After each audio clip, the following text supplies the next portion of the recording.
remembering the words of Amniel, he sat down in the path until the feeling should pass, lest he go further into the wild and become lost. Now his intoxication became even greater. The music was all around him, encircling his body in a comforting aura of warmth. With a smile, he collapsed onto the ground and lay on his back, looking up into the towering, swaying trees. Sunlight pierced the canopy in brilliant threads of silver light that, like pinholes in a crystal sphere, revealed an outer sphere of pure radiance.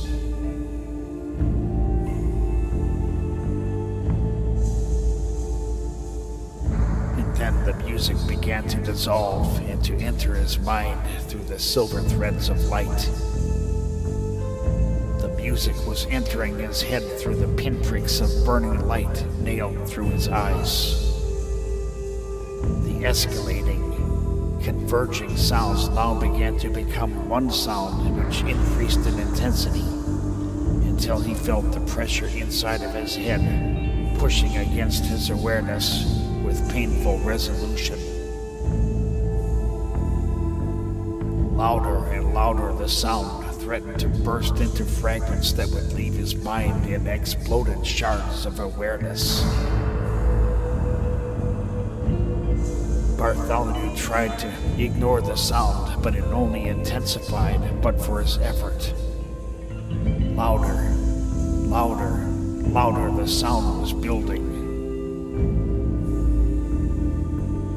Bartholomew felt something entering his body through his mind. Suddenly, panic-stricken and frightened, he jumped to his feet and ran into the forest, leaving the safety of the path behind.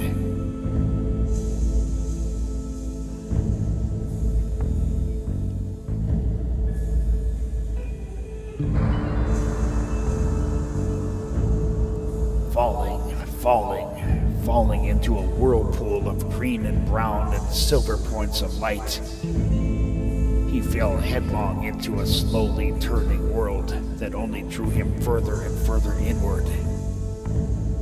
Round and round the trees chased him and attacked him with their reaching, sinister arms. His feet were becoming entangled in wicked patches of undergrowth which threatened to bring him down. But the king would not go down.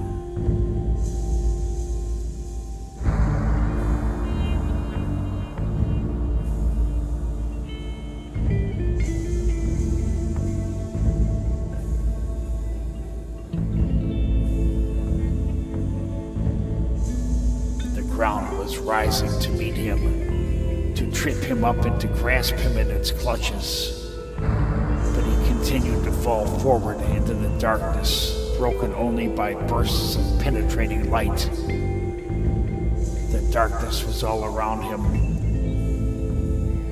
but now the trees were coming faster. The trees were coming for him. Closer and closer, the prickly, creaking branches came to tearing him open, to tearing him apart as a sacrifice to a long-forgotten rite that was only remembered by the ancient trees.